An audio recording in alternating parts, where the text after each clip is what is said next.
near a world market in himself price no a so drop at say who if in the world market in Tikano soka we bet Tikukunu so about saying oh Adebia woni control was so I keep saying it Adebia woni absolute control over it ye fam enyo amanisem in this country ye can people don't listen amafo ntie because obi a power and then ye be ade enye no kre no ye hama ho na manfo ato manfo tim na manfo perceive say ene ajatum the sense sabi obroni say so pe bibini ebuna chuku nkrata so ye packing can be brave even a catchy for crumb so me a catchy for don't unpacking can or yes a surface no we no baby and nay one dear airban I didn't only control also is that the point. And then Honorable Eric Opoku said the same thing. Eric Opoku can the same thing. Then he was also a member, a ranking member on agriculture. And they, while you're ranking member, be a shadow minister, you know the system, Terry, cocoa industry. And then you all came out and say, MPP are buying it's a secret for Momo ba. Muna mo pakua fo asem enti mo pakua fo asem na say ensem oyina si no e dey na say kamo ye to support the farmers. When we read ye can Proverbs mebusem say no kan mebusem 23 what say ton kre no na men ton ton kre men ton by the truth and say not we speak the truth nothing else ye kan kre ye ha na etie no kre na ye kan ye na obi ani manso ye kan as it is opa memfa at the end of the day no wuti Ghana ha ekoye mawa ekoye me nyina ankoye mawa ankoye me obia share farmers in nam forest ye nam kwayem ye nam ewuram too any etie when you don't nobody care about with the farmers. I'm a farmer myself. Me a farmer, but I am a farmer. And then what maybe you cry our crown a year we can you anyhow bomb quine and namu no access road a car faso when bomb quine and the namu sana call foam who swak or till mojani a brew mojani to plant him to feed your country called Ghana. And leaders say so much them no more say papa the masses, the farmers, the ordinary farmer who were dedicating who say about poor minor say one more on my Ghana. No or more two money ni so and fifre ye two money fifre one in them bush and yeah omo kwan cry say feeder road straso mo kwan no omo ntwa kwan no so mo and omo shewuram hinterlands omo shewuram tu kwayemu tu na ya sefem ekura na obekọ obenanti be 1 kilometer 2 kilometers etitem obekọ na bako yenye hwe mo yenye hwe mfa mo ekwan ya yese omo faso mpo ede afri eye omo krase ba krom mpo no enye kwan papa etube hu se eye Ghana hanom no ayewo no obekọ krase ni bi no taxis ekọ no eye enye papa taxis ekọ no enye papa cars ekọ no enye papa. Okay, we know so we have leaders and what time on it. You've been to abroad. Mo koho akoho school. Aye nimseka. Mo ko hwem funo niema pa mo ye ne bi na ma de abaka na abasi satima mu fo sebre. Moba, you don't do it. You don't do it. They mo pen na mo ye yen because seven tima mu fo na ye timu no as ye feel ye pen ye timu no sa. And what be you and him so becano near started near mama chofo and ne one for say titanium kun near you fras at as for so na sign ye ditch your mind must see from right from onset musi see yan musola makofa say mo de draw eba be gu ye koko so under the name of a ye mass paying na mu discano under the name of Yema Akuafo insecticides ne pesticides ne input na farmers no ebi nya farmers no ebi enya bi farmers ni bi enya bi ye bi tete for ya na mafo ka ebi enya bi farmers ni bi nya bi and in the end your authority cocoa board Aye, what a bra that establishes cocoa board. PND's law 1984. Mrakete se impo. The welfare of the farmer, cocoa farmer, is paramount. At the proceeds are yebenya from the sales of the cocoa no. Just here they will move 1% at the year welfare for the farmers. Yet scholarship was part of it. Scholarship no. When you kwani bakra, we kwani na say ye wokoje no. Wo be kwa no unya bi. Near the chichema catch for now ma any political figures ma no matter the advance so ma develop ma die na Akuafo man na mu deserve to get a scholarship no. They were not giving the scholarships. No matter chafa under the name of Yebo Akuafo. Under the name of Yebo Akuafo. No matter cheni nyina na mafa. Muti che na mafa. E me bi krati mnya bi no ton. You get the point? That is how scholarship 10 year under the cocoa board. Scholarship. You call your take grassy near Nantiba a chrome school. Ye we one is on by SSOB, make classmate back or power sampler or more friend sampler. Or papa. I'll be on one the cocoa no. One woman a sampler, no the cocoa, I no Marco so. One munya scholarship throughout from secondary to university. But cocoa farmer sons will never be. Obeko now ni a penimubia so boy, one more. Now, and no koda, you see a pension scheme 1984 based in there, and you have 42 years near. The law says, sir. That was mandated. It is sha. What that was the word they used in our constitution. The sha. 84 years. Also perform as 84 years. Come on, in such a bar. Yes, they supported the farmers. No, we have not been able to implement and do it for them. Most of them must perform as them. Now, I'm going to scan my baby. Ye perform as them. Ye perform as them. Ye perform as them. Mukoye Cocoa Road swa Cocoa Road ni ye kwan wan kan Kumasi na farmer na woti Cocoa Road Cocoa community no yesa ke ye ne kwan ma na wo fa kwan paso no ye nye ma no no mo nam ho sa no mo wu no mo ko. The last time I go village bi papa bi waboko kra na say oh papa wada sum sa ento be wako wada sum sa be wako in the name of we produce cocoa to help Ghana, but Ghana so help no. Ghana happen common electricity. Yes, extending to those communities for them now. They were not able to do it. Who call a year even a year chichiriwe chichiriwe. The last time I call them community no, you go to box sites. They don't have lights. Community quiet, you need more 1,000 plus. They need only lights too. And almost this soon produce cocoa for us. You are producing cocoa for us. But almost the soon sa a corner so a corner yet. No access to health care papa bia. Now cocoa board officials. You see a year cocoa can call Duma. The last time I called Duma, I call a hospital and I'm calling zoo. Me papa a farmer and I think that may a beneficial. I'm say I mean cocoa can a doom hey. You see cocoa can call doom. And my workers, but the farmer now, we don't care about those people in the communities now. Farming areas, cheap compound corner, a dinner war. We got cheap compounds, basa. We don't help the farmers. Cocoa farmer now what sacrificing. That we are on only see can loan to stabilize the economy. Syndicated loan or syndication loans.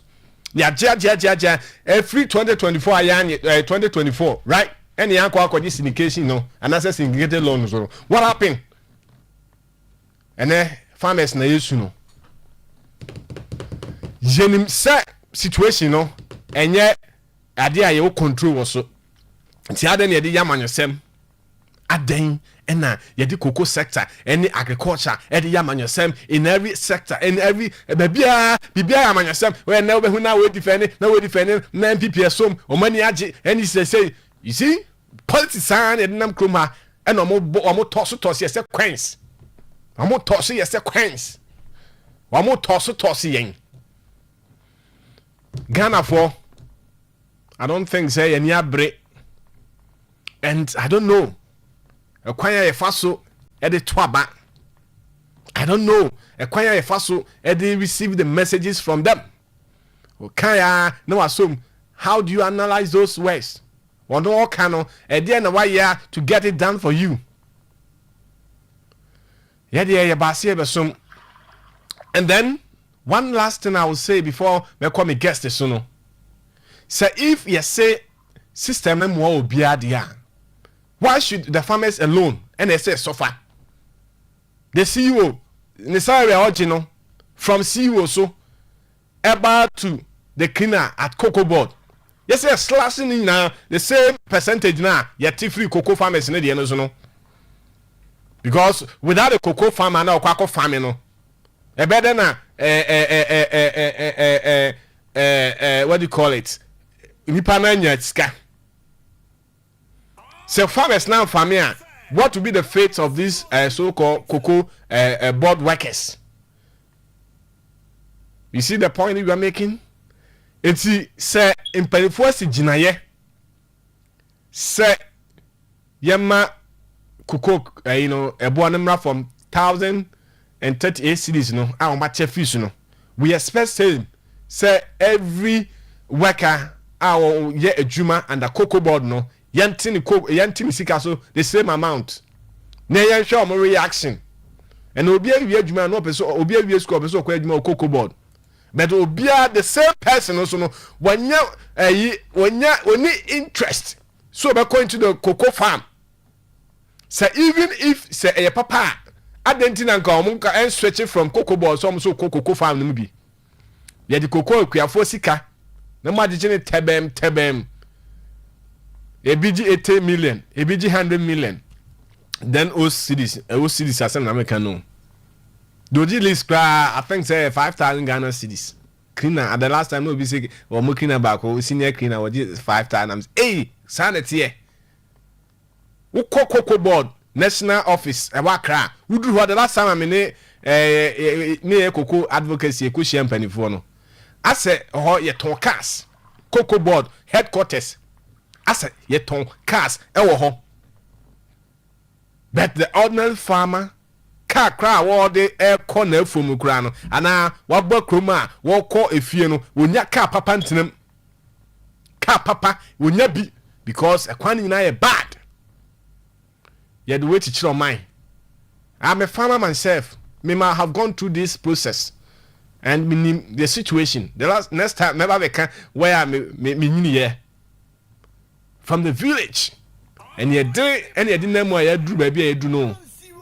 Inti sabe previousa when your opportunity I saw we my papa na the boy near now sabe twan and some chena yan tell say mamu me a because se kokoro no me papa enya ne de ne kama me kra bia me so medwume oh baby sorting bia ese me ye no me jai na wono enya size kan de aye ne nema na what is so 10,038 now nim say we forecasting into the future and make projections munim say na finances are not good so why then do you promise the farmers say oba obete so obetum hum ama wunim say na challenges wo ho ade na mama Ghana fo nyina hu afi na moto anansesem anasem mo ye den na akire yen by the truth and son of the truth so also you Christiania Proverbs 23:23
ma me fa kwanya so na me nchia kokwa Akuafo nyina moduma den ene momoden bo na ama o man abedru bebe adru ekoko na na ye o man ensi achi ba o sa tete no nyina we sure bebia development e wo man mu bebre ekoko na na de na bebia abedru ne se adru bebia Akuafo ye da sore ya anti asem de mo anti asem de isan se aban so ati koko so na koko so na aban so wate no eno nya asem de man sa o se nipa de ara won e bokọ yanim e mo ensa ni benya nka de bia ye kọ yanim ton ni kwan se san ba echi na so abasa wo se ba echi aban so wate so eno na nya asem de ya koko Akua ni bia ni obaka se we ne de aha nti eno de na de tie no nti say enya mu de na mo bitimai on se oman chekere anase oman no ye nyina ye wombi se Akuafo yen ye dwumadi no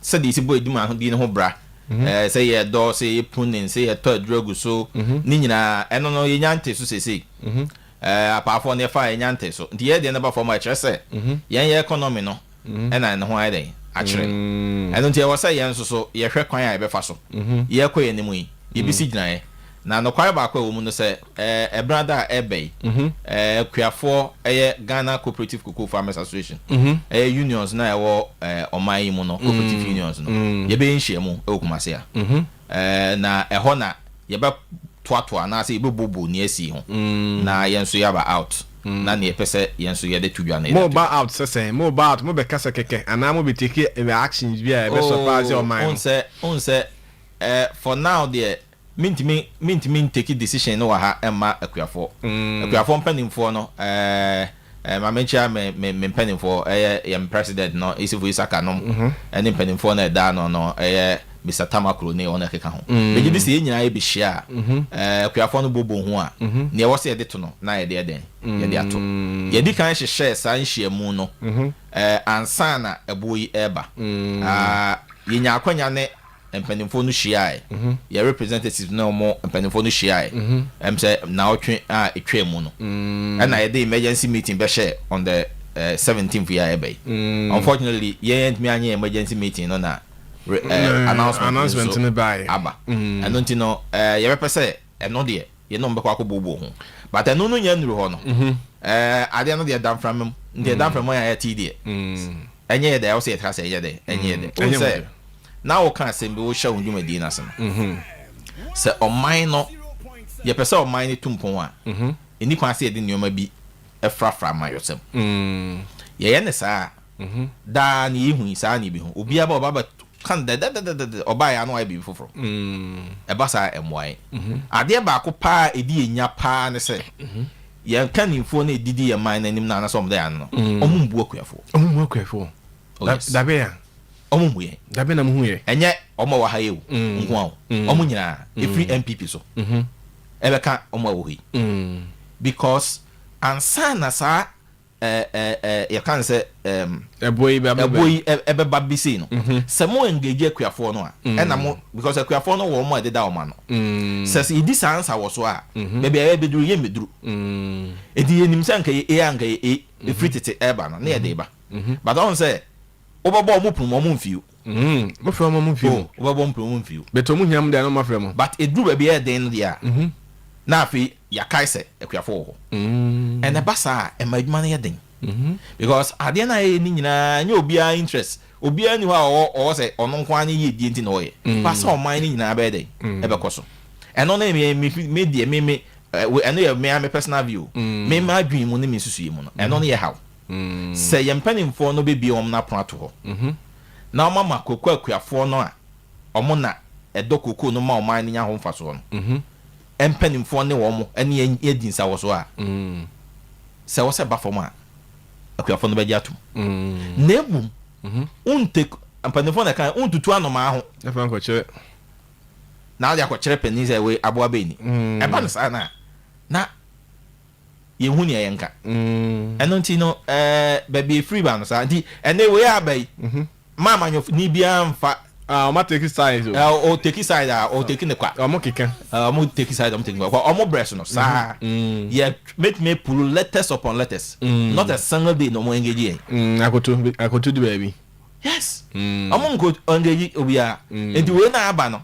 Aba we person na aba ye beka. But yen can say ye aba anything ye ka.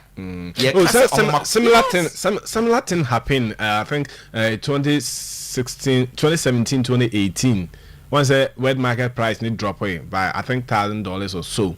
And then the MPP man to yes and come to Bunimo. Oman to maintain old price that was 475, 475 cedi for 64 kilos. That was 2017, 2018.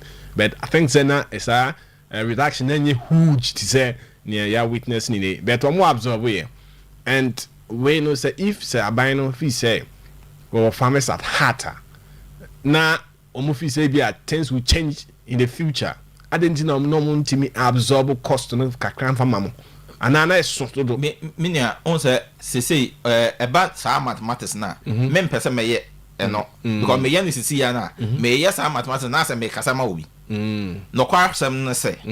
Ye nyina enim say me be see a o check your phone so world market price about 3,700. I think 600 as of Enra. Yeah. Now so 3,600. Now ye nim baby and the free eba. And unti no o de eno na o de argument ah. O baka say oh ene aba from tiaban ente so. But said the now can do baby nso so a. Na mra na ekosoro no. Because kokoya koduru baby koduru ye. 12,000 12,000 but still na Akuafo e da so je form. Ni yie mu a ade ba kwa ma me pe Ghana na ye nhyehyɛ ye no say. Na yinim say eno de say eyire so never form kra aban absorb eno ti na sa system no ho na ba bia beduri say ye free say ye ntimi a me de me gidi say eye ano baba ye na ye open na Akuafo no nyina hu na ye open na fe okay ene ye nya ne den na ye nyina etu anamo ho no na ya na decision no ye mfakta ye ye ka wi ansa na aba and you know see I me say me the paper toso na ma calculate a and you make calculate am na ka say asset nei so also fa 100% no na say cocoa bo no finance minister na no oye na me ho press conference na me ho bi wow ya ko ho 4,002 na minister dey no so o calculate a 90% no mo dey mine and no dey no kre na embu ni ntia ye twен ne se enka ewo se saa nyoma we akoso for maybe eba e na achakra dodo wo de hwese mra ye si afi mu a na se ye beru afi mu a oha ye sha se ebe ye betum ye betum aban ka hwe mewa no ye communicate mayen Akuafo no enti wo bati ase betum LBC no so nya ho se ye bete so a the chance on okoto a na yete so oboka ise o sili koko no koko la nya sealed no nya aban dia ye nya sili wi akwa aban kratem ene aban betua no ntina omo se ne omo sili anasa ne abeka omo sa 50,000 metric tons no omo betua old price no no me just come no really true but ne enko e ho no ye sa aban se obetua se ne aban betua ne mum ne enko ye no e na omo ntua omo the new price iba but the point is that enka sa nyama we nka ye ntimi and discuss it and yentamana and even at all say cranonka abandon maintaining is anke and cost aban be in the sense say you will like crop season right some main crop near somewhere September October going intika maintain it like crop that say like crop a man from Keliko could do no last year almost be in August and don't you know you say your February into no light crop no and then also the about say at the end dynamics near bebree enti o kana saa na ya etra e na wodi o yesa o kom bebree nso na say o the America no asa the o ya kom ho ye no ma ya adwen but no kware ne say as Akuafo enti so no de ye ni nje ho because dynamics na say sisi ya me no ka say o hwe bebia Ivory Coast ebo no da omo koko no omo di wuram say ye jaye de no ho a omo di wuram say oh omo de swati ana ye de beko smuggling omo de beba Ghana oh yes omo de swati ana omo te bon swati un se eno ne na no obi busa minister na se Ghana na Ivory Coast nkita hudi na yedi e da so ho ana 100.7 because entertain bi ne se omo no ate omo de no so omo hu say prices no kɔ fam omo ate so no maton and I'm for so omo maintain bo no aha omo maintain bo omo bo de omo maintain no omo maintain bo asan kan kɔ for de be fan chan akɔ enti e ho no de o say ade no aye kwesi na ntatwe na wo bo ani mo anye yi wo bo akire nye yi so why the politics about it and sheye no a e wo say yes why the politics about this politics ni nyina na say obi a person take advantage yamanyo ko ni mi no obi a person take advantage na so enya emphasis for now and this na wa ban so ntimo na mo de aba mo na wo say ka mo na mabete so ntimo de na ebeka and it say na MPP ani age but the truth is that if free sabre no ba no nkita ho die be na MPP ni NDC ene Akuafo die and I say nkita ho die be na NDC ni Akuafo edi that is the key for me senior abasesa if free ne we should take cue from some of these things any can say Akuafo ye tra ho na mo toto na asesa no de man because at the day ye nyina team say ekoso atena ho summary na announcement na mo de buy no say you Akuafo no koko na aboa no gu edem no omo hia sika e de ahwe omo ma na omo yira no enu ti ebe neden enti aban e be pobosia na ko wa make sure so big tighten the security no one mind the same price hallelujah so external shocks and I say be etisa ba abani timi efa some strategy be no absorb be now we understand say economy so is one of the best now so if the economy is better Gentina, be see just seconds, minutes. Now you say a sacrifice will be there. Now you're sacrificing other people who are in it, especially the CEO for Cocoa Board.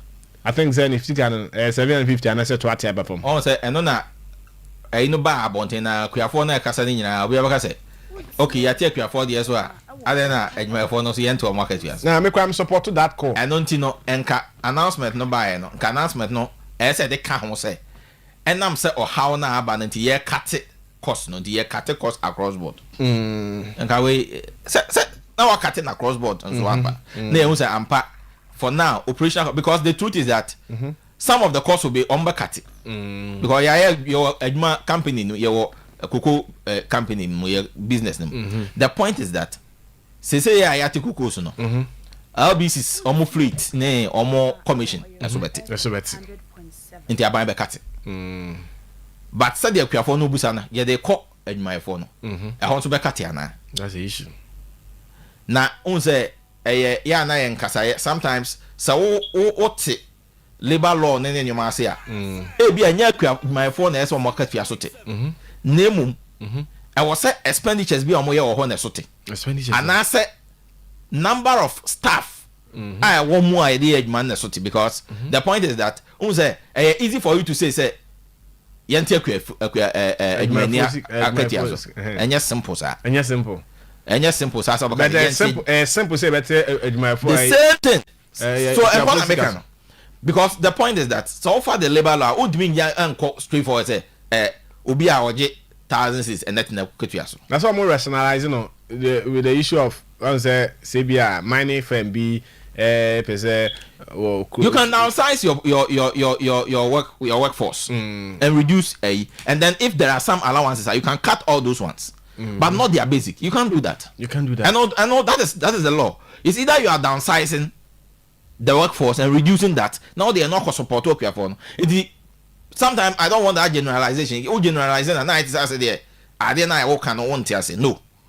For me Akuafo akad aina etwa so me obi abaka say ebi nsie me we wo me dey me bi my follow trend na me say atikuku we don't agree to it but ma yemfa eno so ho ya no enka ne oma bi a eni kwa se yeka if it's about the top hierarchy now omoji o market you omoji allowances no that should be cut so wow cocoa industry we have allowances no omoji so na oh and no dey obi for allowance be kire ba ye nyina enim somewhat tibi oh yeah say ye nyina enim so if it's about those one that's fine but we for me I think that we should be constructive in discourse no not say yanti adwumayefo aketua so no it's not done they will also rise and you see the point is that I don't think I hear sans nkitahudie no. Ye this nkitahudie no na nyoma koswa. You bet me say no. Even at the present, Cocoa Board ebia normal nipa dodo e wo ho no. E wo say esoti. Because at the damn from at the I hear see. Say be your contract staff. Obi kwa ka say ebi no your contract, obi kwa ka say wo call ha. Oko office one comfort to omunya staff omu ni be bete. They say a whole lot of things. Is it true or is it not true? I don't know. I hear say. And yet me fast hear say. A national issue we have to discuss. And then the issue also has to do with say the cocoa abroad develop one minor necessary be big to be a seer. Should it affect the farmer? For me, Mecca say it shouldn't affect the farmer. Because someone say over the years most of the institutions over back to say even Kwalibunum ne hwanum nyina cocoa hon sika e wombi 30 railway lines on be nyam the cocoa sika na and all that. See all those things are development nyina boa economy na na pimpi baby abedri media me susu ye ma adwem ne say we need to sit down and discuss issue. Now say sit down now okay Cocoa Board or more FRA meeting be a more rep also and I'm only rep farmer rep. Yeah now want to mean come asem na. So how do we get the farmer rep? That is why the problem is. National best farmer and on a rep on represent a farmers on the board. And why is that documented that the national best farmer should to do that? That has been has been a practice. Okay. For ages. And that is no problem. If the national best farmer you never agree said that is the practice so then the national best farmer has a responsibility to make sure say farmers now or the best farmer on them no he engages them. If you are engaged, you know engage you. No. You see for me and even if you speak to was it today or yesterday I think the CE of Cocoa Board was on join yeah, and he says farmers are represented and he mentioned Kokoshi. Kokoshi doesn't represent cocoa farmers. That be so say Kokoshi. You see that's the mistake. Why national best cocoa farmer no omne yi omo do omo board no so. Okay, the national best cocoa farmer onye Kokoshi. Onye Kokoshi. So if Kokoshi is an association because no say our associations be brave yes, so your associations be brave Cocoa Board now or the right say cocoa unions no one Cocoa Board knows all farmers association and then engage you then among the farmer association no a rep they all trust and believe say can push farmers cause because you cannot just be handpicking how do we call it people to represent and then you say you have people on the farmers board no that one I will say emphatically we need because as it is now Ghana National Cooperative Cocoa Farmers Association There were 74 cocoa unions across Ghana. We have over 300,000 farmer membership from the unions. I say Cocoa Board so cooperatives nibi. So you see, cooperative is now a policy. Okay, that we are using farmer cooperative. So there are cooperative are Cocoa Board that. Now, Cocoa Board the Juman so better cooperatives. You see, cooperative we have department of cooperative. Nejumane say Akuafo Kye cooperative. They will come in and register them. So you go to the department and register. Last time as a policy from office yes, but as a policy of government, they decided that we want to deal with cooperative because it's easier to mobilize farmers. And to call within the corona cry societies no be no one before money fans a union. And those unions are there. Cocoa Board is aware. How vibrant are those unions within the cocoa sector? If so, most of them are not vibrant. But some are vibrant. And yeah, nothing I say, but you see, when it gets to that point now, it looks like Cocoa Board feel comfortable dealing with Kokoshi. I don't know why. Sure. And if Cocoa Board, if Kokoshi, because in Ghana the constitution made it clear we have freedom of association, so nobody can say everybody should come and join Ghana Cocoa Farmers Association. All right. Okay. So and nobody can say everybody should join Kokoshi. Just like we have teacher unions and all that. We have NAGRAT, we have NAT, we have whatever. But when it comes to representation, because they have a constituent, they are represented, and Cocoa Board should recognize that. If they do that, we won't have problem. Because then I don't because now Tuesday come and see. At least within the entire country, you have maybe 2 or 1 person representing a union, and this union we can give you the list. These are not small unions. Some are not vibrant. That's fine. But from we start from somewhere and get somewhere. So if you have this kind of constituency, that makes it easier for you to mobilize, and you don't want to use them. What happens? It is now what we get to. Government saw the new act. Called Parliament. Imagine For me, I only heard it when the minister did the press conference, and for me, I think that if they engage us, that's why we are still talking about the engagement. If they engage us, we will bring an input, because the Cocoa Act as it is now, I think that there has to be reforms. Nti what say yen sakrai will be brave. What say in summer Dr. Atto Forson a brana or the announcement urban. Wo in your view, if you say and she share buying also a person what the back kuku sector no a beboa kuku sector nana. For now, and she share no the so they were told the details of it. But if really see it yet cocoa so nadia, then for me then if it becomes a law that tomorrow, just like now we are experiencing with fuel. Now when you are there, one time you go to the pump and it's down. Another time you go and it's up. Over time, when they started, we were not how do we call it? We were skeptical about it. But now, once it's going down, we are okay. So now, if it goes up, I won't complain. So as long as they've been able to reduce cocoa price, they should also be ready to increase it immediately it goes. So those are the discussion that has to come up. They should do that, because you cannot reduce it when it comes down, and then when it goes up, then you hold it. Then it won't work. Samum. Yes. All right. Young person, you bit me about His Excellency John Dramani Mahama voice here. What you say? They say the new reforms be bound. Say young Kwajibusia in free. I'm an ABM family to go. For me, the reforms now more kind. I think one of the things that I think are very good. The value addition where that they mentioned. Yeah, know about China, mama. Once I said yes, sakre no.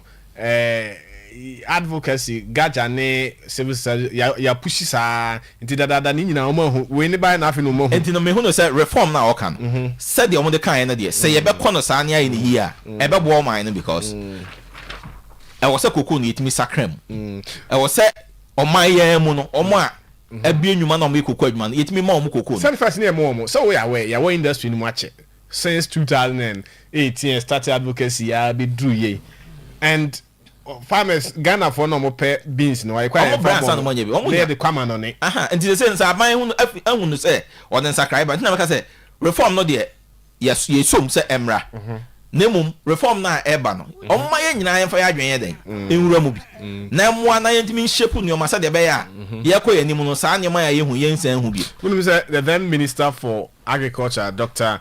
Akuafo Kye and Mikotuno say na Ghana cocoa in raw state in the kwa meaning $2.5 billion annually, right? Afibia $2.5 billion, and then no commission and as no or one no Obama more about that chocolate processing and cocoa processing company. And I can say with me at dane yen cocoa neni send ye can see and fabian chocolate and I'm saying well a chocolate day whatever it is now and can every year biano Ghana benya $20 billion from it. $20 billion and then benya free a year chocolate in as against say the cocoa raw nickel to amanonifono. And if we say I don't hear too late, because 2017 I was in the cocoa processing company for no more task no cocoa processing company no Ghana the enokrano. So at a point in time, say it is all maboka and a whole lot. Am I even PVC crowd produce buying companies also another issue of concern. Is it that government agencies, that's why maybe and from more the cocoa sector in ye. And I say Yenya na Yahyaman Emaisa and Mammy Hesem meet me and His Excellency John Dramani Mahama audio then near about into that conversation. We're going to raise domestic bonds. We have enough CDs in Ghana to pay for our cocoa. We're going to raise domestic bonds, buy our own cocoa. We don't need to collateralize the beans. I know the interesting part. We have the capacity to process 400,000 tons of those beans, processing capacity in Ghana. But because the beans are collateralized, we cannot even allocate those beans to the local processors. We have to ship all the beans outside. Now, if we buy the beans ourselves, we can take 400,000 tons out of the beans and give to our local processors to add value. That is what the Accra research is about. I say by 2030, there are not going to be any raw mineral ores leaving Ghana. You're not going to ship manganese ores out of Ghana raw.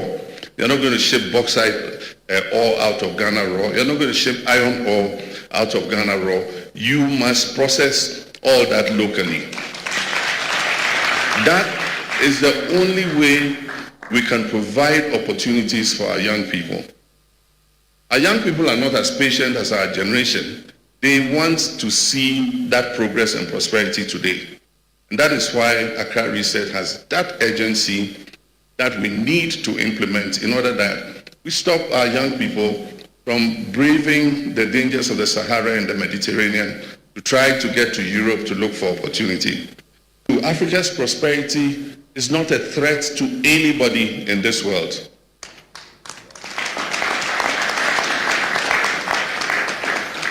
Africa's prosperity will consolidate world prosperity, and it will be a positive for this world, not a threat.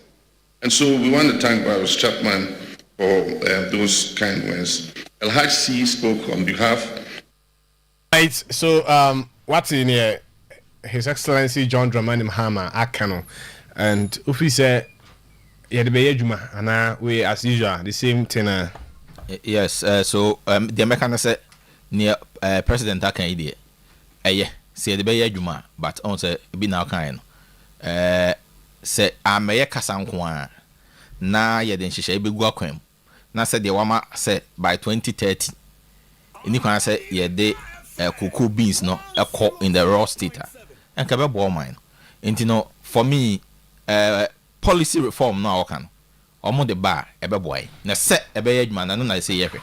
And then when you say EU for no so omo ye mafia work be against Ghana and Ivory Coast because one say ya kan ho bom and na pese ye ma cocoa farmers no inya epopa. And then already EU for no as a bra shake sa conversation as no no more any ho bebre e mo ma sheda e de even one cry kokobo abebo Ghana say kuku na ifri eye galamsey zones ene eye yen forest na yitwa ni didua kuku no si enjaya omonto yen kuku ni biem wonyini se eno ena omakwa akwahye omonkrofo na chi emo mo so eye no mo ye no minia no kwa ba akona se eba edwadie na kuku hu dwadie a ya kan say EU and I say European Union and on ekeka ho no omo na e fado do no a and nti obia ni ordinance abekere ne friends say ne fie say enye ni sabonku meche na fie kwan ne fie kwan and nti omo no interest menya sure say EU ehwehwe say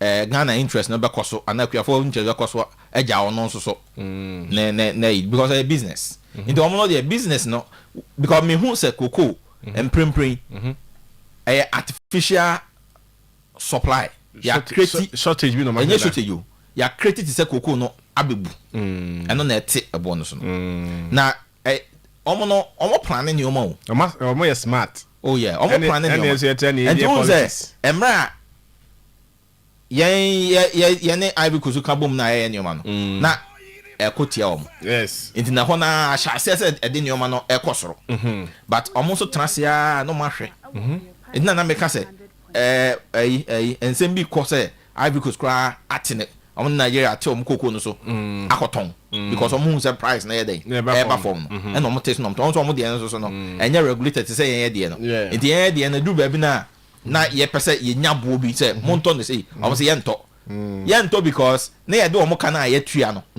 sa beans no mo sa Canada and because na ye de omo kan no mo atua kakra e de to say afi mefa we na sign contract into omo sign no we na omo sa kana omo wi into obo fa chi no akoto bi wo ba bi a office o say ye de ne boarding na eno akredit ade we na aba no me fi say me hu say more artificial cocoa e be san akosoro oh yes e be san akosoro e be na akosoro e be kosoro e de be na akosoro de be na akosoro ne say se e ade a ye wo sika oman e na cocoa no say de omo kan say process na ye sha say ye process na ye hold bi e na ye develop taste minim de ntia some years back you can say ye be boa ma ye develop taste ye be man kola ni ye twa budget milu eto ho that year e be kasa amre ye sha say a kasa nkola na ebi sa amre bi o JSS na SS en kasa amre ye di but as ye kan asem na ye kan sa ye nye and no ye problem no and no say ye bet me hold because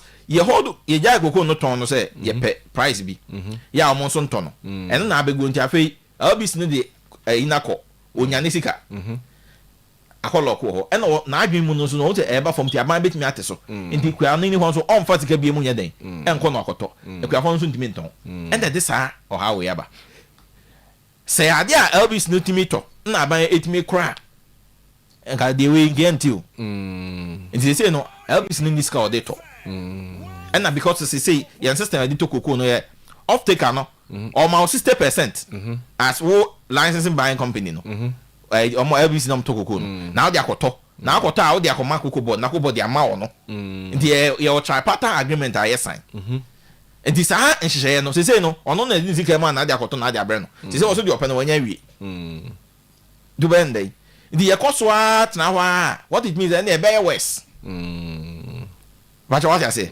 aha eno nti no say oman no na wo say ye pe kwan a koko no ye betimi enti o ye pe kwan be kwan be so ne ye mpa e be me kan say ye add value to koko no ne add value na say wo mo say na no it means I say your capacity o man ma 400,000 metric tons ye betimi process koko private ones na o bebre and then ye nyusu om so I'm say Ghana they na na boarding as compared to the different man on it but into we know am be then am ye dey na more competitive na yet me dey akọ even the advanced countries the last time I call Kenya say me dey be come no money aje Ghana chocolate from Ghana but see na ye dey na boarding oh so our first no na chocolate a hu a ye dey na golden tree no but say e be individuals be yan kakra even on personal level and your companies be me person be be heading yeah omo ye be niche no na enyo omo ye bi ewo system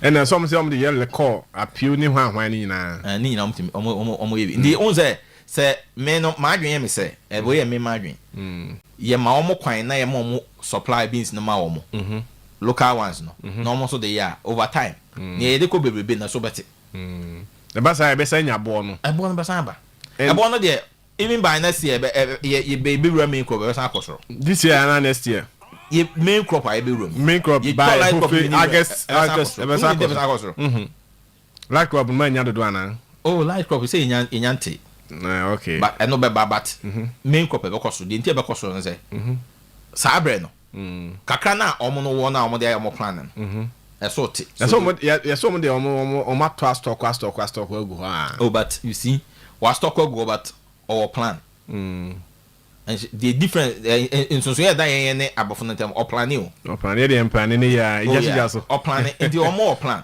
the omo stock bi o ha or the ask the stock no go form afi bi out the back ho by that time no omo chance so omo 20 say sabre no yetimi a chance ye ni omo even local ones you might have say process bi we are once I feel quantity now we find so I say unya asa obenya all right you go there because okay mami embo me sponsors abasomra na yem fan free say operational cost cocoa board almost mamo insecticide input ne keke kan ho ni na ma cost nyina cost no yen jai ne fisika no emma akuafo no na akuafo na nkoto omaduro ene omo na ma afanya omunyuma na abanyi ni nsam fisa ade no no yifiri mu a mo akuafo no betini aboa mo ankasa nti yemfa se da kese enkoma eye Adama West African Limited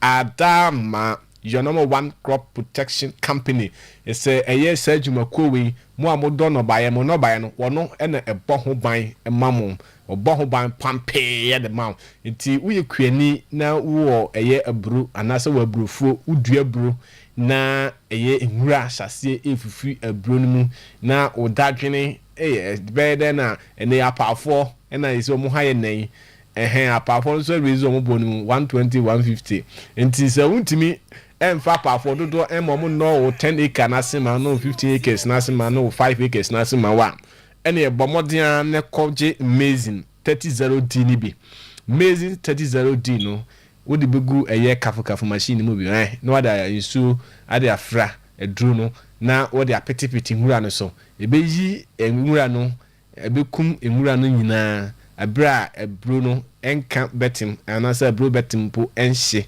emfiri eye wafu ni mu na eboaw ema enwura ni efrimu wiesu a etimi ma emframa papa ni nitrogen content no won etimi efa wafu ni mu na ese emframa no ene namu na ebo kama na emabro no etimi nya hoden ebo sene ewukwani no wohwehwe na woso wa mo ka esense no abro no kra ya sa ma manfa akokra abro no bia begum ama ene eye soya no ensama Akuafo no de no wo ho but ama ase ne bo na abafo ma Akuafo no nti ye me se wo be yadwuma bewie na afi waboka bebre nti eye Adama West Africa Abama was say a amazing 30D and then nickel gold 400D and on ebwa emma also wa o yen bibi wudua bibi tse bro ene ne keka ho no etimi ebwa emma wuyiyi nwura ni nyina emma ko anim kama and then again was say memo wasonte wi kwani na wodo emo Adama West African Limited, your number one crop protection. Just a bomb on hold my amount. Na also when you had and pap. And see, but what they say, we be nya flexa ni be flexa no. Emma moa mudia emo no se udia na wa husensen sign and na ngura fifi emo no mu na doso achen emo na wadua no. Eno eya adia ya na ekon itie ye na Akuafo bebre so hu sa pe kwakoma to yam isan se Adama West African Limited your number one crop protection aba amawa oba ba be yi nwura no efrim eyi nwura nkwa na eyi eyi nwura ni frim na ama osu kwani no wani agye se ampa wo ye adwuma na obekọ na obegina na be se omo no na aso doso abra nwura bi anim ene ekun etia emo no bo anase emo no dia na eze ne fa ho kobo Adama West African Limited your number one crop protection ye bo no buy no buy mam enti obetumi akọ any agrochemical shop bia wo Ghana ha agrochemical shop bia mu udura also pe Adama eye flexa Adama nickel gold Adama eye amazing now ubo and your number we susu a onsabe kan mo anaso bitima wo support mo enti ya na me ne Akuafo ene edin komo enti se me kan number na me to me bo ase kan yi se obitimi atro na wo so afre wo mo enti 0544 325030 0544 325030 Adama West African Limited your number one crop protection 0544 325030 Adama 0544 325030 Adama West African Limited your number one crop protection your born no buy no buy amount now so with the Sasuna Bosheba Electricals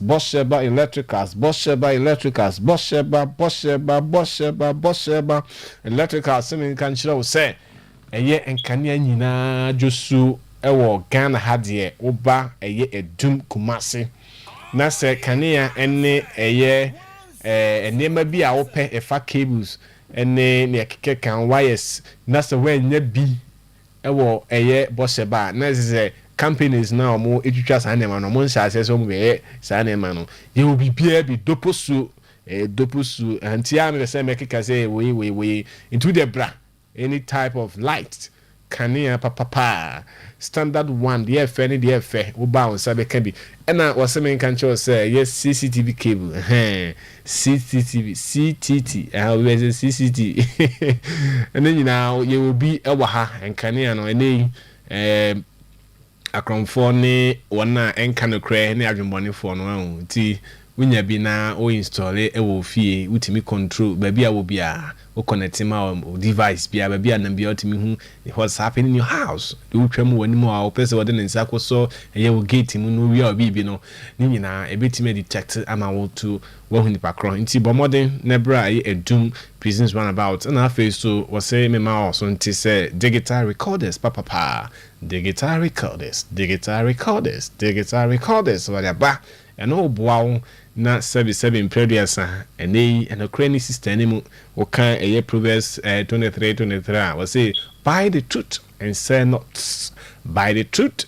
not eno na ekoso organ higher na ene de just wow asem ezi unya bia na what their pocket ya show ho ene young guys say you just hear the voice ne call South Africa na yakwa perspect some na detect them na say yakwa from Pameti me na me kan asase mi ana say we rap Frank watch na kan ye enti we dey bomodin from Monday to yes Saturday 6 a.m. to 6 p.m. 6 a.m. 6 p.m.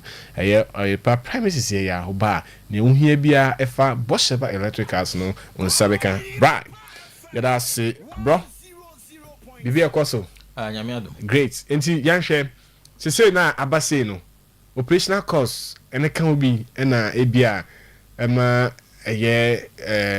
Ghana Cocoa Board omu enya profit so much to cocoa almost 80 years ni na bia am kwaji syndication an asset syndicated loan 2024 na boahe edu fee say Ghana yakosa but according to source no say banks no mo fa Ghana bi na eje ntwa but we say yakosa new nti yesi yetwe ho fee mu and then couple out from Busia and sana ya babe to cocoa and as they say o mo started so mo nyaban buy will continue say on so nkwachi bi insecticides no e de mamo no ne sane ma no abanjai because we are not a normal time ana okay so me that say on say eba cocoa nsem no ma ya na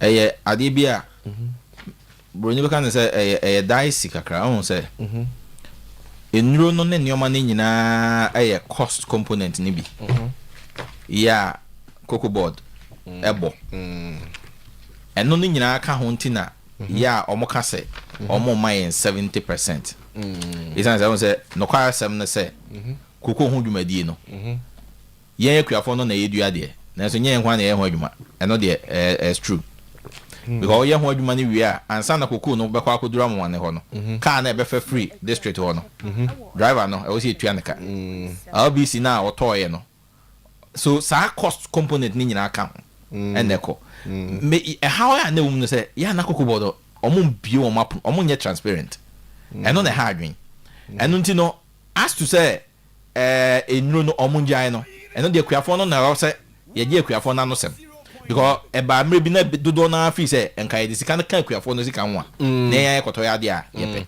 eno nye the best parties yes yeah koto na say wo na wo ye waje usika I just be adoboard wado board fu no akoton nya ba na issues unya usika de o person de na de na enso so se ne ho ni eno nti na akuafo ye nhia omo groups no akuafo groups na CEO so omo dos no omo nko hia omo nyina na onje omo no disem na ye mfa sam disem no nya adwuma se akuafo no pese ye de eka yan ho akoko wo de nya mai and me share mo sports stadium ye mfa mu nyame go sports and no there on say a bad decision taken would mean fa akuafo over Cocoa yeah CMS now you're almost around almost cover 800,000 cocoa farmers would mean fa 800,000 ya en fa na do mbegu and unti na ye wo akuaku na ye wo leaders and unti no say if who you su akuaku no and for now akuaku abaka ya wo Ghana e cocoa wo ka cocoa Ghana Cocoa Farmers Association Nakufa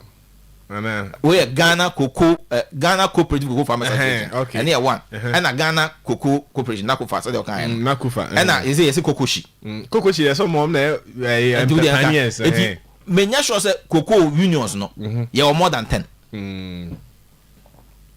yenya even 5 cocoa associations no and until government can engage leadership. Na sadia no. Yes, you engage in farmers no. In unions no. Na based on that, you take a decision on that. If you say they been in a ban, no person no more be doing come. Unse on mine no. Ya na ni one be akwa te say me personally minimum why. Tell person be doing come because minimum. So na say sometime back me no mo Asia boy Yagola Hotel at check I think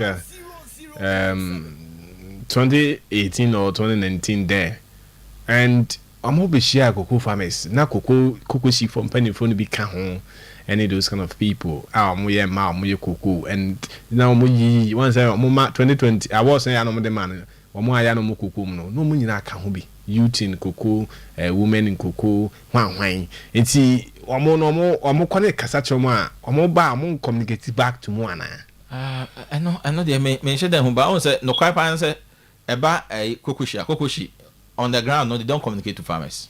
I didn't hear. I know they are almost a bit mature, but says our engagement no crosswa and cause some of baby drew na begins to be anka yen drew baby abedri and until and on the ma yemu bibri share omo leadership no more share because na person it me ya ni benya one brother. Although bit many associations do na but at least we should nya emram boom na yen assemble yenka yen trust adwen na yen timi ne aban take this e ba sa obi nka say farmer rep was it menjindi because yen nyina na eden you take decision but why be say all the end yen fan adwuma na I call say